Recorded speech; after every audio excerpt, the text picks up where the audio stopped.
The number one reason we don't achieve success and we resign ourselves to mediocrity and we get swallowed into failure and discouragement, and it becomes sometimes so deep that we can't see the possibilities that our lives could be. I mean, your life doesn't have to be your current life 30 days from now.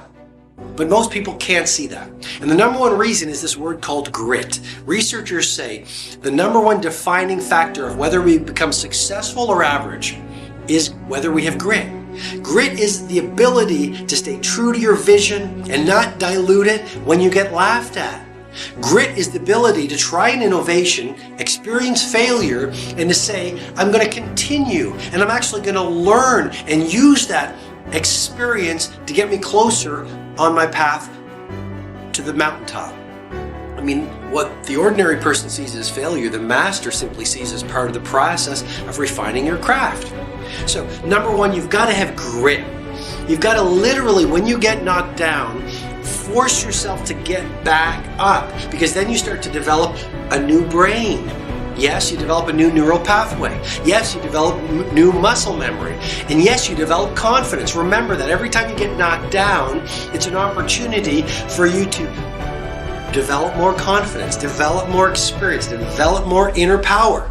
Okay, every time you do something that you didn't feel like doing, like getting back up after you failed, or staying true to yourself after you've been laughed at or told it can't be done, literally, you become more powerful. And every single time you don't feel like persisting, and you do, you take back your power to the thing that you gave your resistance to. So number one, just think about grit. Number two, simply remember the incredible importance of your influences. I mean, you know this, you've heard me talk about this, I'm bringing it to you again so you remember. If you spend your days watching the news, playing with victims, being around people who gossip, being around people who spend their best hours in entertainment, on video games, too much TV, too much SMS, too much reading of trashy novels, then literally their beliefs and their behaviors will infuse your beliefs and your behaviors through what scientists call emotional contagion. People's mental viruses and people's emotions, the people that you surround yourself with, influence you at very profound levels. So if you really want to play it world class, you absolutely must build a pristine bubble around your influences, around what you allow into your mind, around what you allow into your emotional life.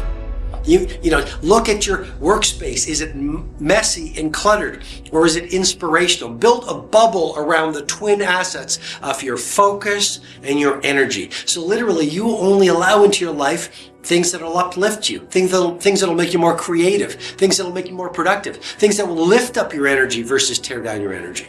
Number three, unbelievably important, which is the importance of scheduling. You know, I talk a lot about having a dream, having a plan, you know, being inspired, but all ideas don't work unless you do the work.